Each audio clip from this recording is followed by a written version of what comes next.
Thank you for coming, everyone. Thank you for coming to this session of the Faculty Research Colloquium series. This is Dr. Nicole Stargell. She's an assistant. She serves as department chair and chapter faculty co-advisor of the Phi Sigma chapter of Chi Sigma Iota.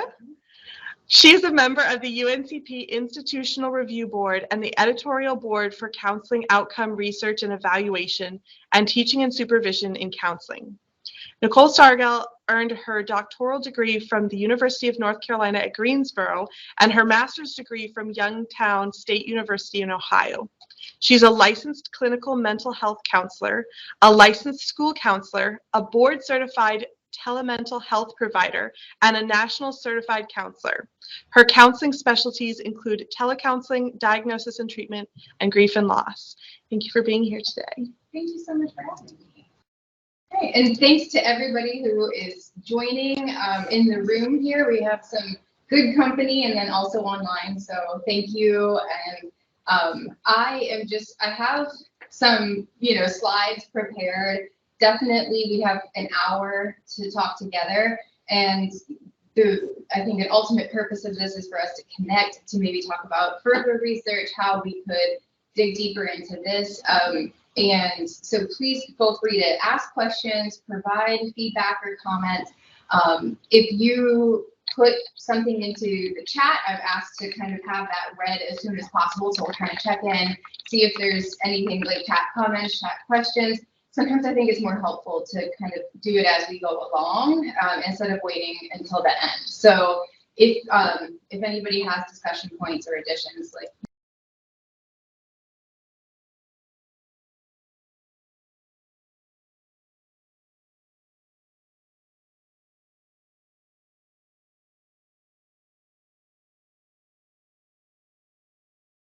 as we want, and then also, like I said, I do have a lot of information.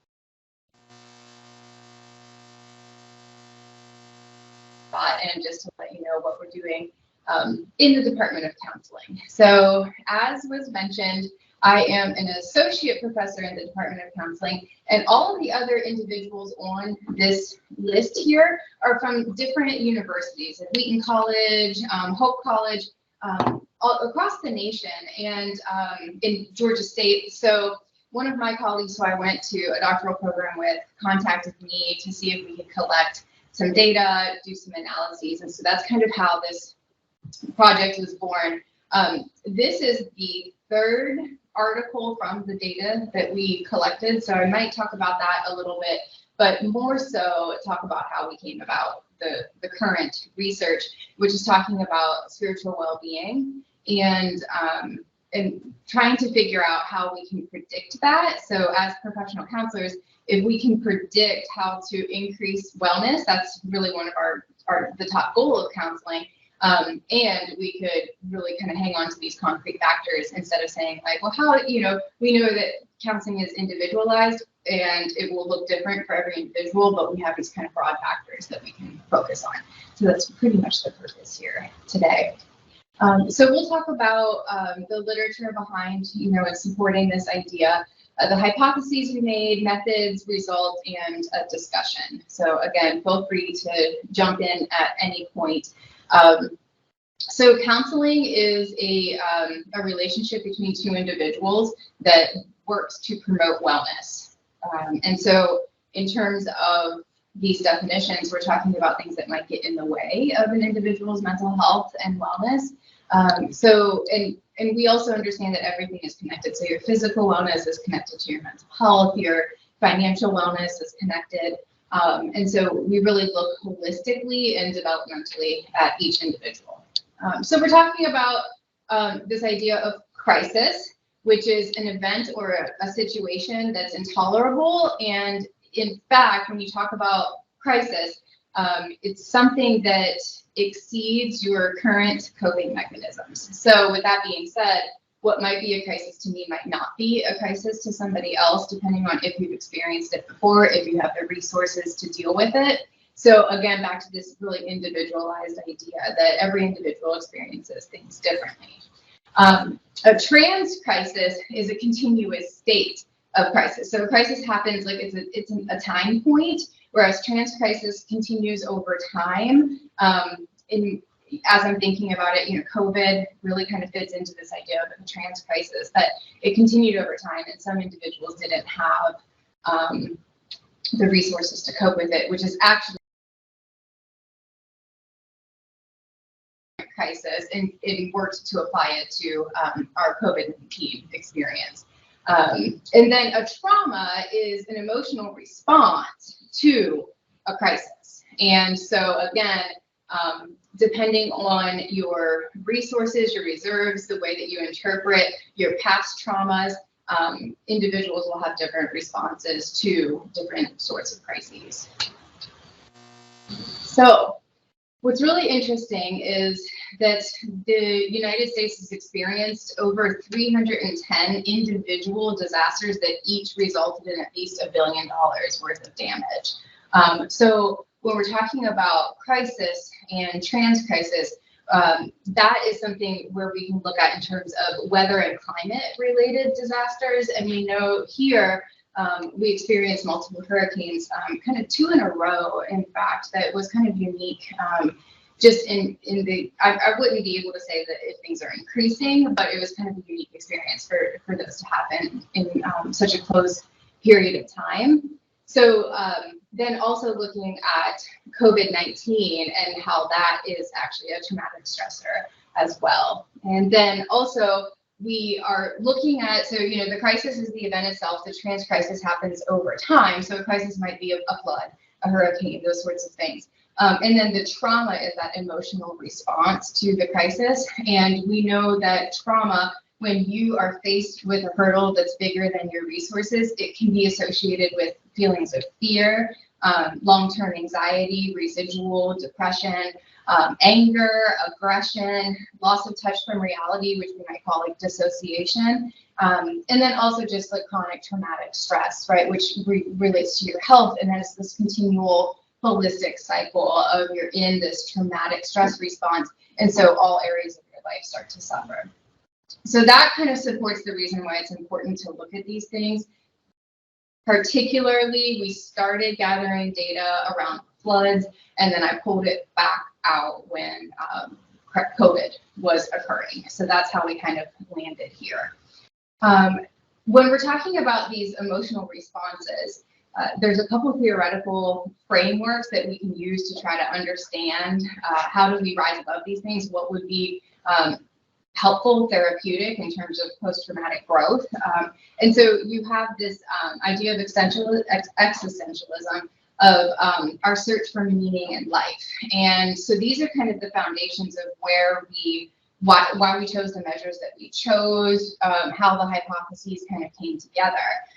So I imagine some people have heard of logotherapy, Viktor Frankl, and in terms of that existential search for meaning in life, we're striving to find a personal relevance, right? Feeling important, feeling significant, and oftentimes things like natural disasters or COVID can kind of shake that foundation that we are meaningful, that we are perhaps part of a bigger plan. And so existentialism really kind of forms this framework of emotional wellness and how we could kind of tap into still maintaining a feeling that we are important, that we have meaning and purpose, even when things around us feel very out of control, very unfair, and trying to avoid some of those negative mental health. And then also, we're looking specifically at like what Frankl proposed as 3 of the ways that we can actually find meaning in life. So this might be where we are able to really kind of like individualize it based on a unique client, but we can create work or do a deed, right? Which is probably why we're all here, right? We're finding meaning in the things that we do on a day-to-day basis. But experiences of events and also connection, right? So connecting with other individuals, that's going to come up again. But then the one that I bolded is this idea that we can find meaning and purpose by intentionally choosing the way that we respond to traumas and crisis, right? So really being intentional about the way that we interpret our suffering, the purpose of it, and what we do with it. When we're faced with situations that are out of our control, such as a hurricane,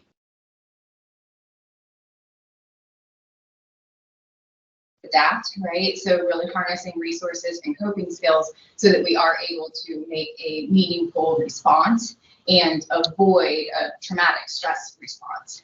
And then also there's this idea of post-traumatic growth. So if you have a traumatic stress response, one of the things that's really important is to address it as soon as possible, but not too soon. So when you experience a crisis or a trans crisis, it really has to be gauged individually of when would be an appropriate time to try to make that therapeutic, right? So you don't want to have that toxic positivity where when you're in a crisis, you want to be able to say, like, this is awful, I feel angry, this is unfair, and we don't want to take that away from people.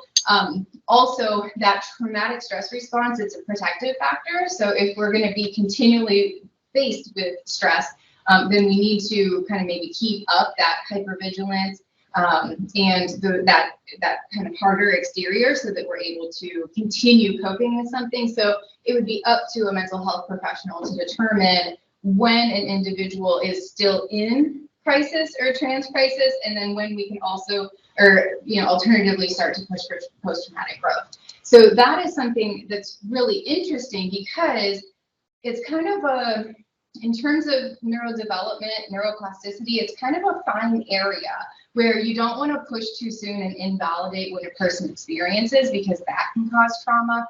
But if you wait too long, then the trauma grows. So it's an interesting idea to think about what we're dealing with currently. We're in what has been termed an endemic, right? It's, the pandemic was when COVID first started, and now it's going to become a way of life for us. It's going to be like the flu. We get our annual flu shots, and we experience, it seems like the virus is going to be here as part of our lives. So it seems to me that we are kind of starting to pull out of the trans crisis at this point and able to maybe start looking toward post-traumatic growth. And again, it's important to do it at a proper time, and no one person is going to have a proper time. So somebody in here, I might be saying that, and you'll say, like, I'm still dealing with COVID every single day. I'm terrified. It's ruining my life still. And then there's other people who say, like,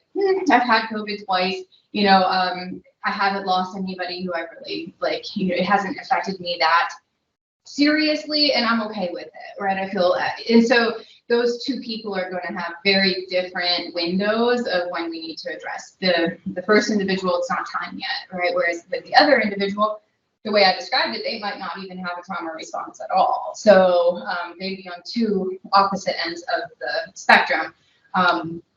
But something that's interesting, and I learned it in like the context of career counseling, is this idea of when you experience something negative, our brain and our feelings want to match. And so when we tell a negative experience, it starts to kind of calm those emotions. However, our brain can still feel like, this is bigger than that. So that kind of explains that tendency for the story to grow, because the story, the traumatic and negative experience, it grows in order to match the emotions that we feel. So, COVID was bad, but then looking back on it, you might if you don't address it therapeutically, it might become even bigger. Like, traumas become larger in our mind to kind of meet to meet the feelings that we still are harboring. So that's where, if we can have therapeutic interactions and tell these stories in a way that actually helps us to calm and process our traumatic experiences, then we're able to kind of focus on this idea of post-traumatic growth. And so again, you're going to see this is a theme that is pulled from existentialism, but then this idea of post-traumatic growth would be like actually a positive psychological change. So kind of like if you exercise and it actually breaks down your muscle, but then the muscle grows back. So that's kind of the idea of, this idea of what doesn't kill you makes you stronger. In terms of traumas themselves, once you realize that you have the resources or find the resources to cope, it actually makes you stronger physically and emotionally than before the incident. So that's what we're aiming toward. And in terms of viewing and promoting post-traumatic growth, you'll see it in the perception of yourself, your philosophy of life, the way that you interpret and make sense of your purpose here, and then those encounters, those experiences. So individuals who have done a lot of trauma, grief and loss research have really pulled from this idea of existentialism. Questions, anything coming up? Okay.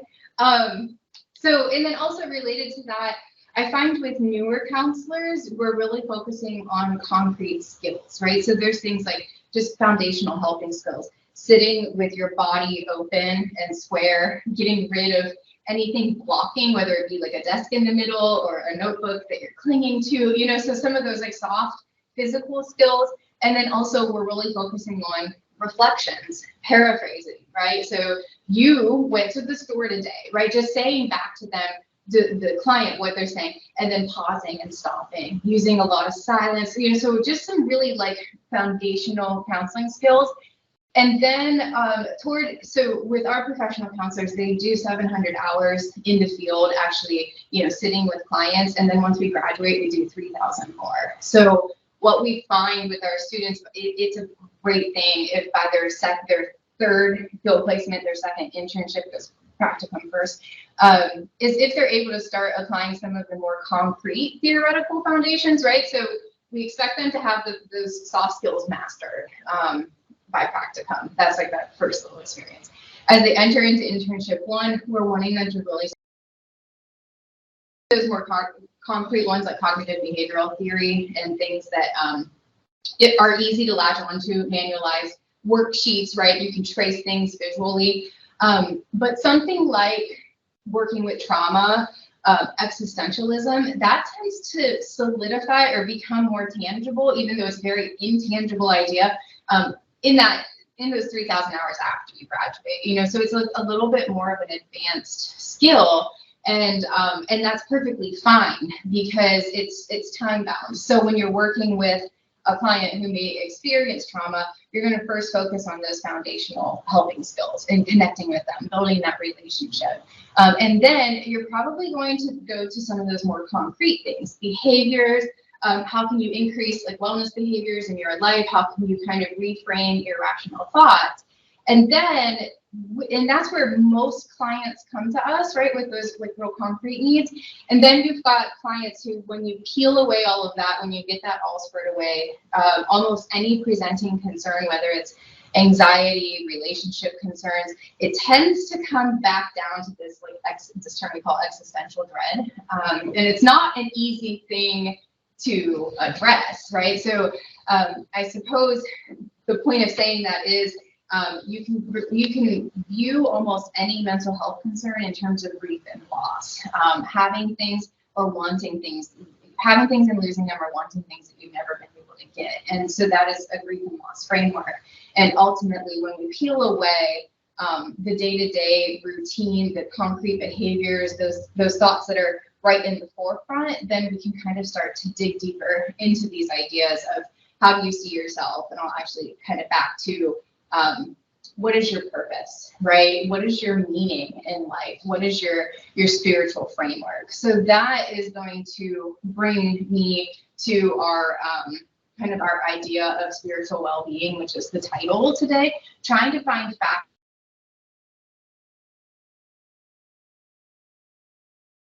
Unconcrete, very kind of elusive idea of spiritual well-being.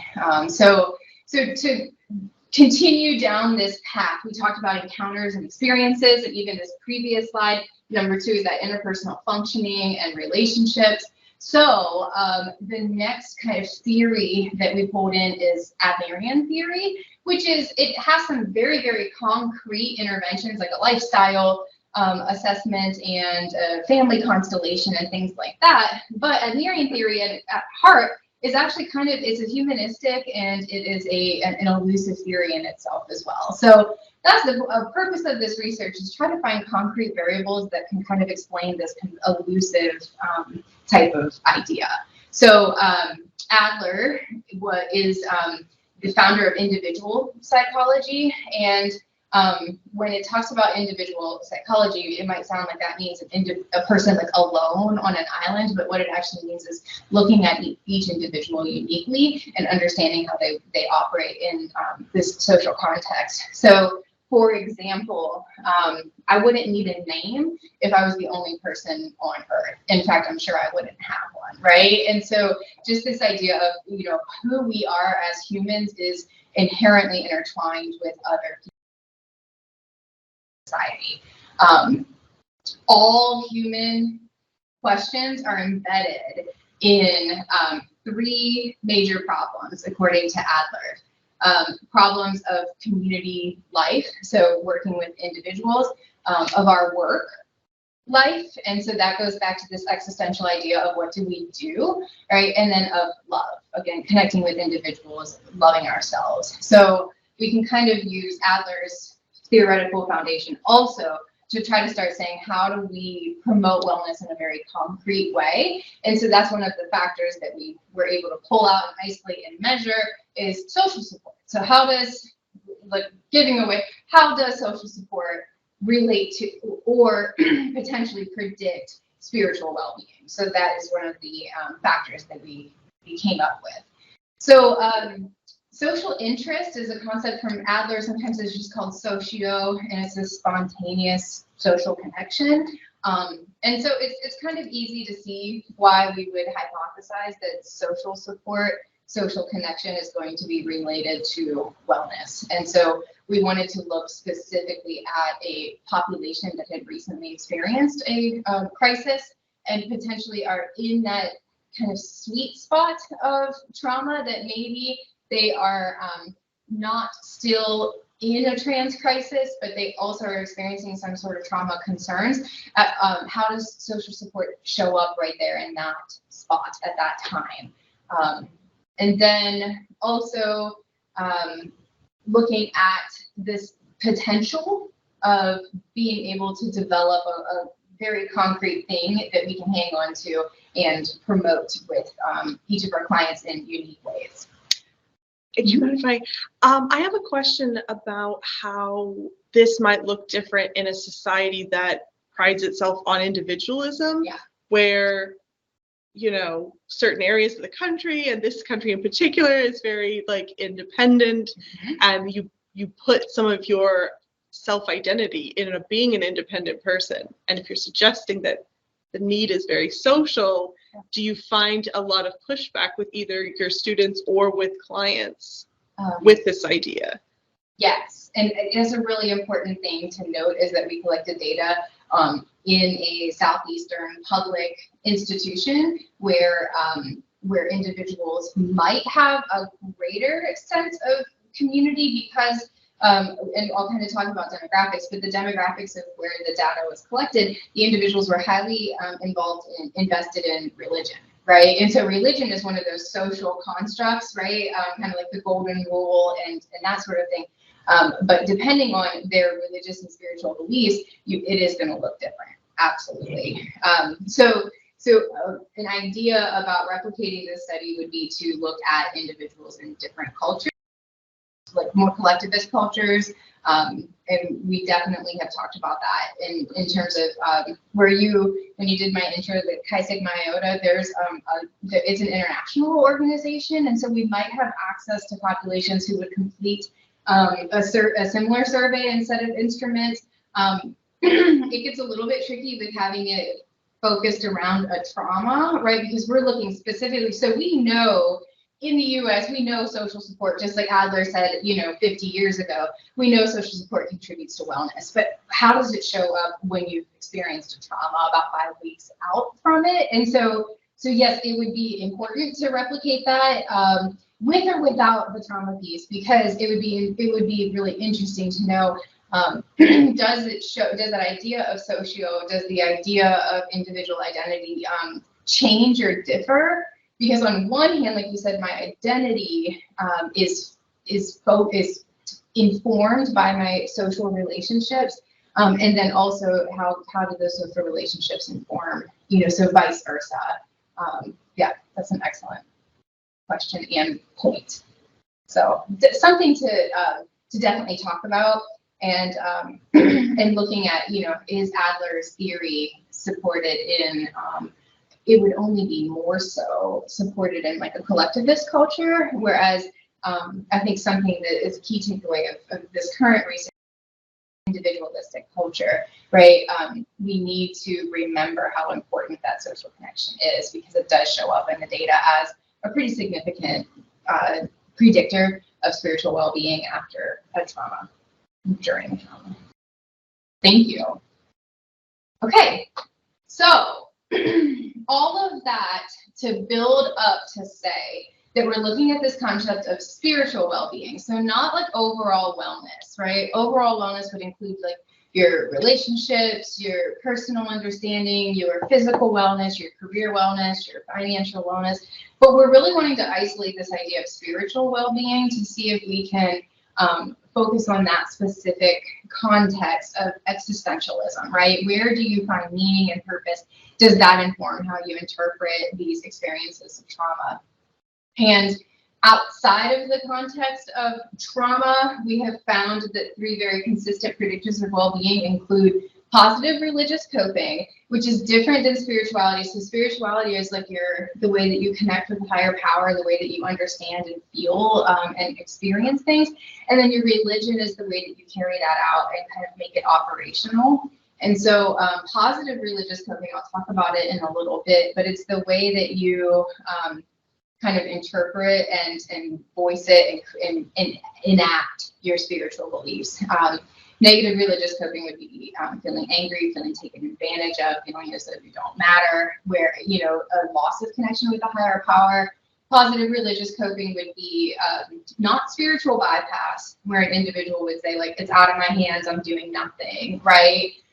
But having enough trust and faith that you feel secure even during insecure times. So there's a balance there of positive versus negative religious coping. But in non-traumatic times, these 3 have been significantly associated with spiritual well-being. So we wanted to see in a population that just experienced a crisis, then how do these three factors predict, if at all, your spiritual well-being. So we know Hurricane Matthew was in 2018, and so this data was collected in 2018. And like I said, we did write up a couple papers on the data specifically related to Hurricane Matthew.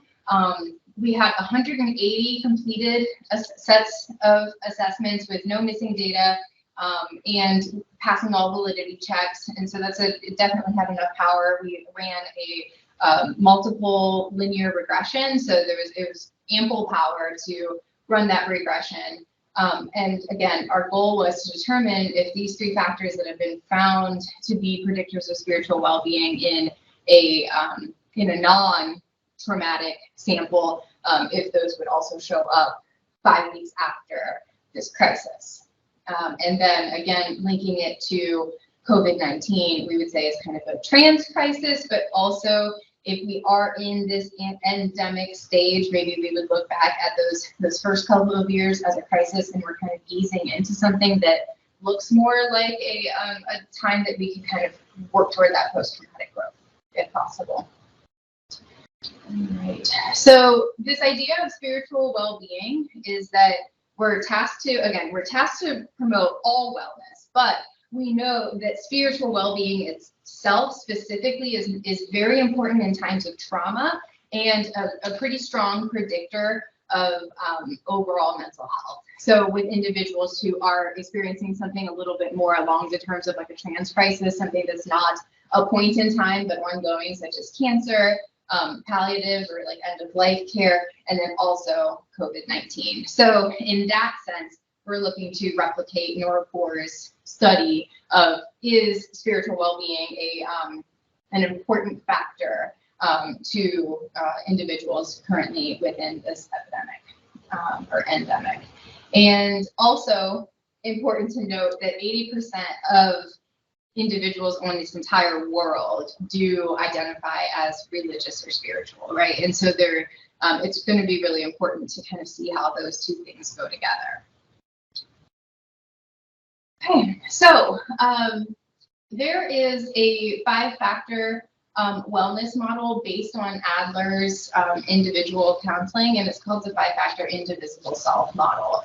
And within these 5 areas of overall wellness, the 3 that we're kind of pulling out is the essential self, which is your spirituality, the social self, which again is supported by Adler, and even existentialism of connecting and finding meaning in that way, and then also the coping skills.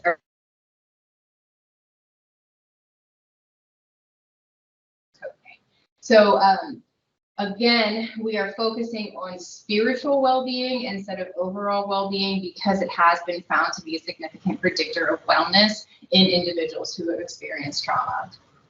Because there's something called a 5F well, which is like a wellness measure, right? But we're kind of deconstructing it and coming at it from a different angle to see if we can really isolate the spiritual well-being, which is just one part of the overall wellness model. However, a very significant part of wellness when you're working with a population who's experienced a crisis, in trans crisis, or has some sort of a trauma experience. And again, if you work with a client long enough, it tends to come to an existential point that almost everything can be viewed in a grief and loss framework. You know, and just as I say that, that might seem confusing, but even, just in the simplest sense, like we'll never have this hour back, right? And if you think about it in that way, like I'll never have the chance to do this again. I could maybe do it another time, but never this time, right? And so just kind of like understanding that we're on this continuum of time. And so in terms, that's like a way to view grief and loss. And then also that directly relates to COVID, where we lost a lot of time with the people that we love, right? And so our spiritual wellness was really shaken. Okay, so we have found that individuals who identify as religious have been found to have better psychological outcomes with trauma.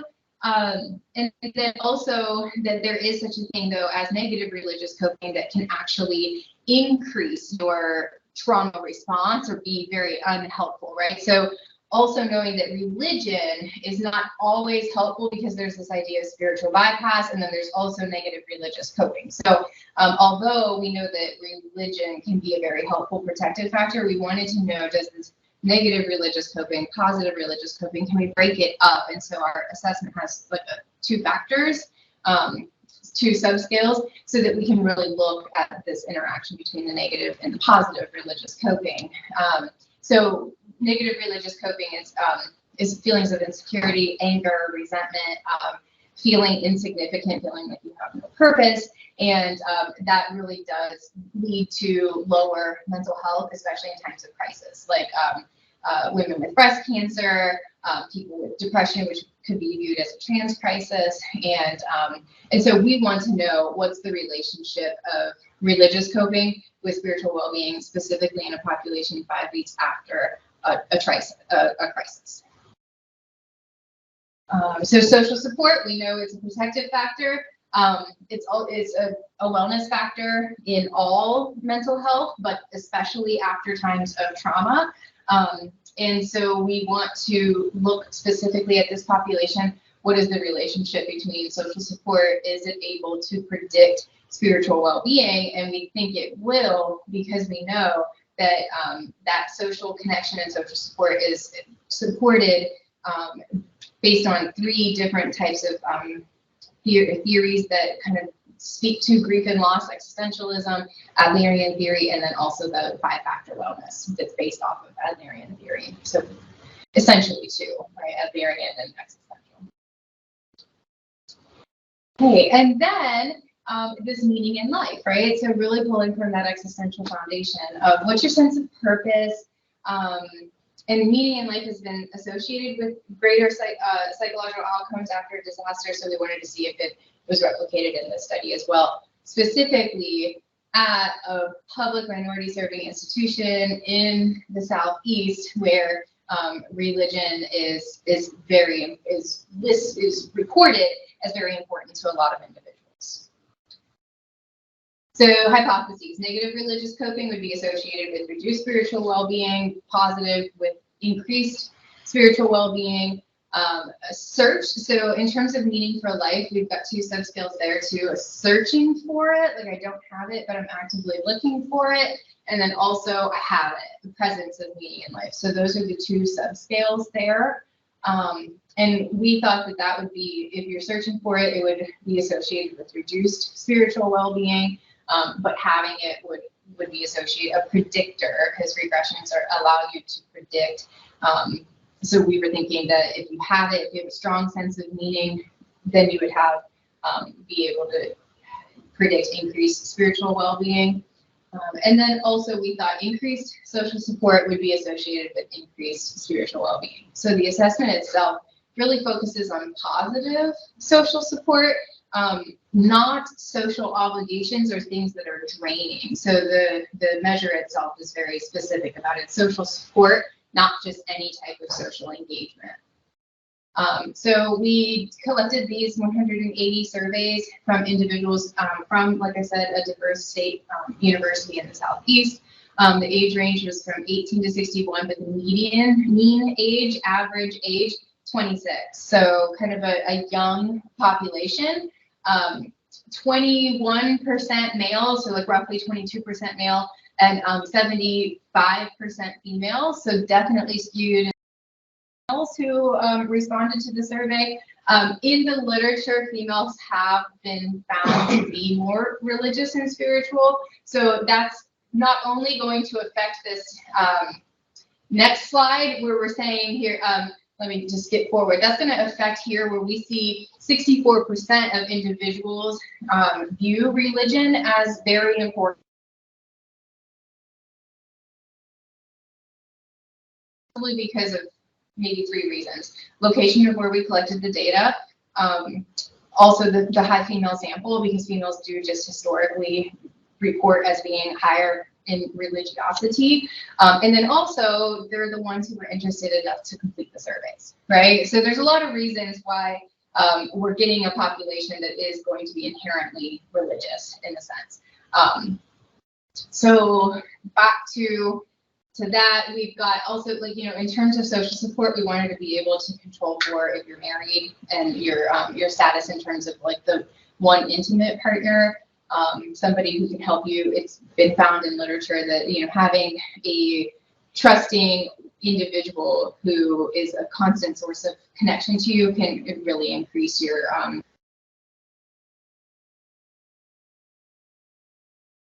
1% actually had never been married, which is probably related to the young sample size, or, you know, the relatively young participants overall. And so that's important to note as well, is that when they're talking about social support, they're not necessarily talking about it in the context of like that monogamous married relationship.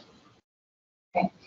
So in terms of diversity, we had about 36% white, 36% Black or African American, and then 6% Hispanic or Latinx, and 12% American Indian or Alaska Native, 1% Asian American, 6% 2 or more races, 2% did not identify, and 1.7% did not report. So pretty diverse sample that doesn't necessarily 100% reflect the population of the university, but pretty close. And then again, 76.1% identified as Christian, and another 11% identified as Catholic. So if you put that together, you're looking at like 87% of individuals identified as Christian or Catholic. So that's a very high percentage of religiosity. And then again, finally, 65% reported that it was very important. And then as I'm speaking, another reason why that might be elevated is because they did just go through a crisis, right? And might be experiencing a trauma response. So that's interesting. That in itself, that might indicate like a positive religious coping, right? Of like, I am more spiritually connected, because also the literature does kind of indicate that when individuals are faced with some sort of a a crisis or a trauma, you tend to turn toward a higher power for some sort of comfort. So that's just interesting in itself. So here's our measures. We've got about 20 minutes left, and I'm fully prepared to bring us on home with that, but I'm going to take a pause. Questions, anything typed in? Was this a convenience sample? Yes, absolutely. So from the university, some students were offered extra credit, other students were just answered it just because they wanted to. Yeah. We also tried for a snowball sample, so we asked the university students to, kind of share it with community members, but we didn't get any community member samples. It's completely university sample. And there's some research that does show that the university is a pretty good microcosm for the entire community. But again, you do have to kind of just take it in context as community or a convenience sample and with people who chose to do the study. Okay, so we use something called the brief RCOPE, which is for religious coping. It assesses negative and positive coping.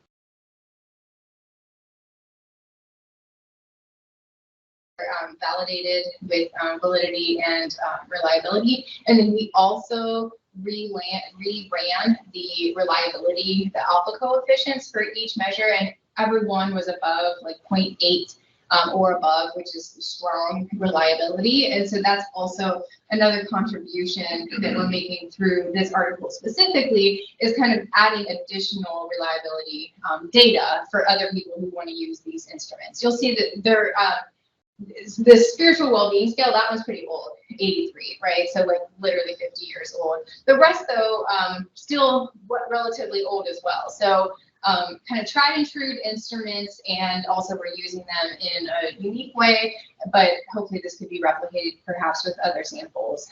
Trauma populations and non-trauma populations, I think, would be.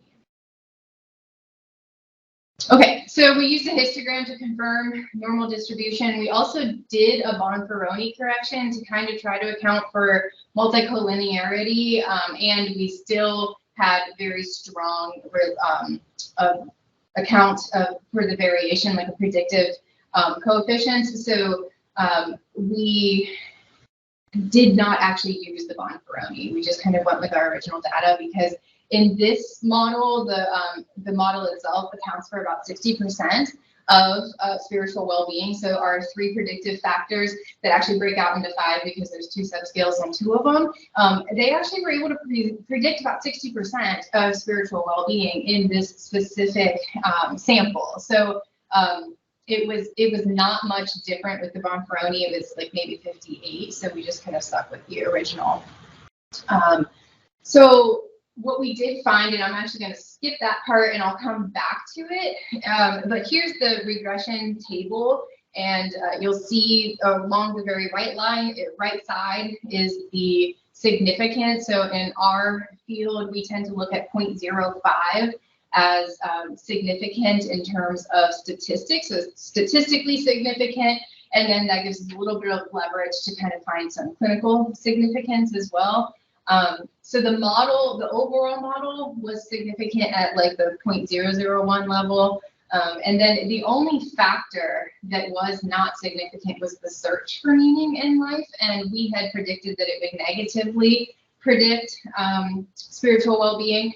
However, it's not, that scale is not saying that like I have no meaning in life. It means I'm kind of actively working toward it. So so perhaps that's why it's neither significant or, insignificant. It's just, it's something where it's kind of a non-factor in terms of being able to predict your spiritual well-being. However, all the others did predict significantly. You will see that negative religious coping has a negative beta, which means that like as one goes up, the other goes down. And so in terms of spiritual well-being, as the negative religious coping, as it increases, spiritual well-being decreases.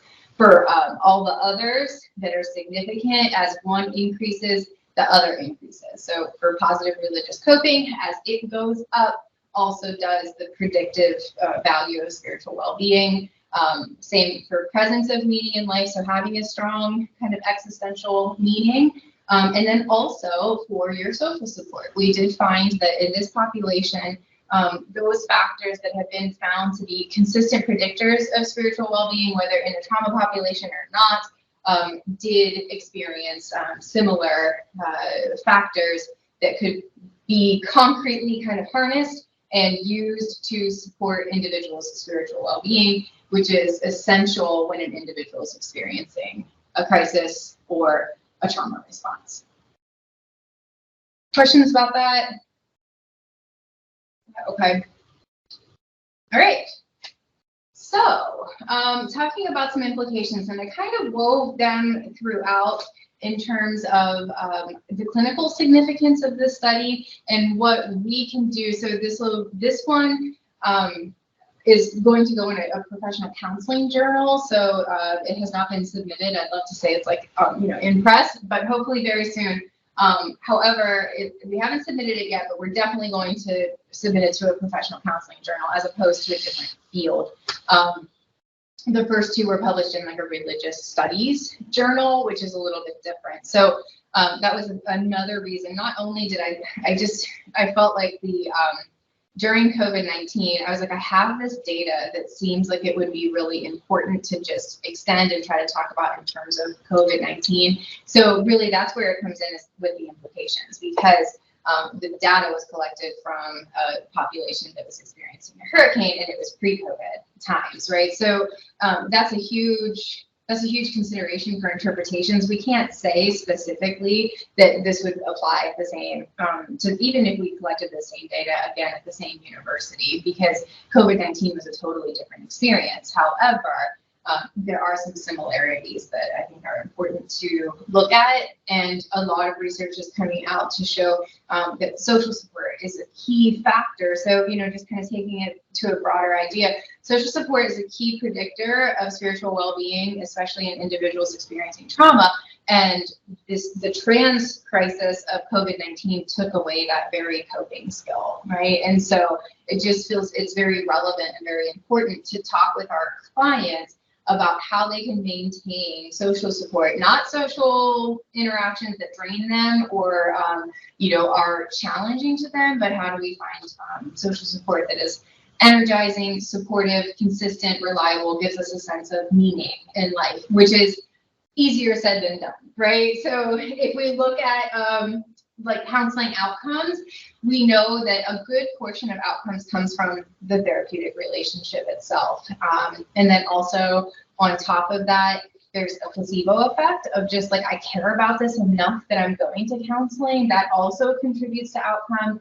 And then you have the theory that you're using, right? And this is kind of informing that theory. But then there's also a pretty significant chunk of outcomes that's controlled by external factors, things that we really can't control. So it's easier said than done for me to say, well, just increase your social support, right? Find people who make you feel good and who are reliable and love you. Like that could be an incredible challenge. It is an incredible challenge, I think, for all individuals. So just really putting it in that context of like, it's easier said than done to have this concept of socio that Adler talked about, or this concept of connection that's talked about in existential therapy in terms of feeling connected and whole in promoting this well-being. So although it's very important to have social support, we could probably just go down an entire rabbit hole of why that's not always possible. However, we can work individually with each client to try to find ways to increase that, right? And that's going to look different for every individual, but it might kind of coincide, like say, we know career and the things that we do help us find a sense of meaning, and you might find some social significance in that space as well. So we can kind of look at individuals holistically, and that's the beauty of counseling, is that we're strengths-based. So the idea is, let's take what we're doing well and do more of that, and hopefully all the rest will come along. But, really talking about it in terms of COVID-19, where individuals are maybe actively staying away or have kind of let social relationships go, that we really want to try to explain the importance of them, especially for individuals who have experienced some sort of trauma. Other thoughts, other ways that this might be used, that research might be extended. Have you spoken to anyone about using these findings to direct like student engagement on campus in the wake of COVID? I love that. Yes, and there are, I think that one place where this would really be great is like the grant opportunities, right? So we don't always emphasize like social, we do, academic affairs is like a whole, or I'm sorry, like student affairs is like a whole half of campus that's focused on social engagement, right, and the student as a whole. But in terms of grants that are talking about preventative mental health measures, and you know, that's one, if you want to call it a good thing, but a byproduct of COVID-19 is that mental health has become a much more like thought about and sought after kind of concept. And so I think that this would really show up like in terms of preventative, which is, you know, a hallmark of counseling, is how do we do some of these things so that mental health, like when crises do occur, you have the resources already in place. So so yes, I'm already looking at one grant,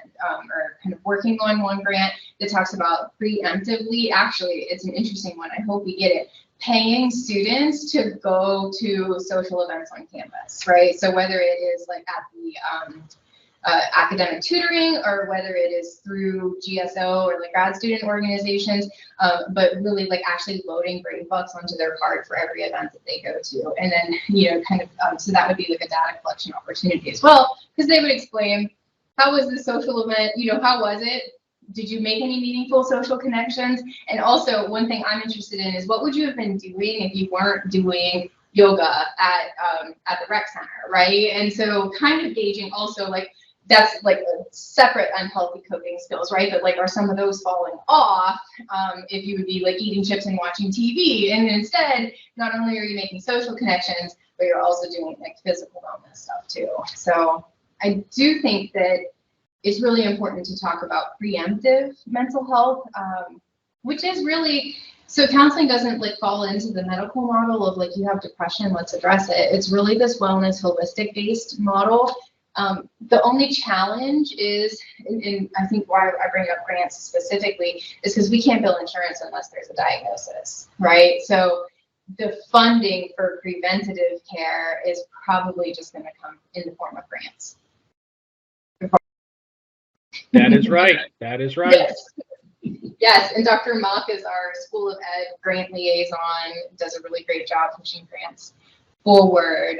So yeah, I do think that social connection, and then also, you know, this idea, it gets a little bit tricky talking about positive and negative religious coping, but that could just be, you know, education, things that we can do to provide psychoeducation around what's important to you, because as counselors, we're responsible to talk about spirituality with our clients, and we're also ethically required not to push our own values and beliefs on clients. So in terms of that piece, when we're working with clients, we have to stress how important it is, and then also really at the very most kind of serve as a tour guide or like an expert at facilitating the process of each individual finding their own spiritual beliefs and how they're going to act those and enact them in terms of religious coping. So it's a fine line, but that's another part that's I think really important about this, is to talk about how important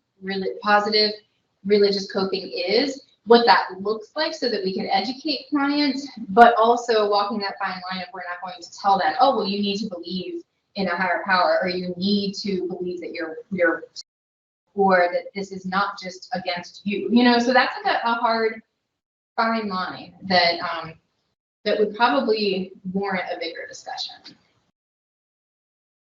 Yeah.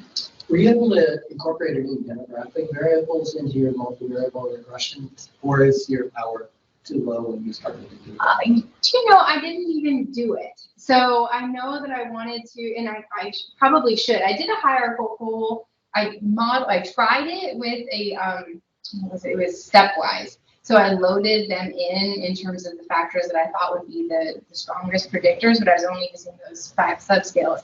But I did not, and that is something we're talking about. It's just running the data again by doing a stepwise and controlling for the demographic variables. Yeah, so I wonder if, for example, marital status would be a factor. I would expect that it would. If you're married, you have some support from a spouse, for example. And so if you load that control variable, then I wonder how it would change the coefficients on your other variables. But your sample size is small enough, you lose power as you start adding those control variables. So, but interesting, right? It's true. The female, the marital status, and the type of religion, because you might have seen there were like some individuals who identified as Buddhist, which is going to look a lot different than Christian, which is like a more collective type of religion. If you ran data again and got a larger sample size, I would be really interested in seeing differences in like two different religions in a married couple, like, and how that might affect this. Wow. Yes. Now that could be a study in itself, right? Like just like targeting a sample of individuals who, within the married couple, there's different religious beliefs. I haven't dug deep into that. My gut idea is that spiritual beliefs probably tend to be a factor that more often than not align with people who choose to be married. So I just wonder what percentage of the population in general is married to somebody who shares like significantly different spiritual beliefs. That's interesting. How large was your sampling from? Large, 375 or so, and then we got 180 surveys. So that's pretty good. Yeah. I mean, I wouldn't call that a large sampling frame, that's from my perspective. Okay. But still, you're 50%. Good response rate. Yeah, that's Yeah. a really good response rate. Yes. So that does control for a little bit of that, like the spiritual beliefs, right? Like how important it was. It does kind of say, well, not just people who were interested in it did it, right? Because we had a pretty strong response rate.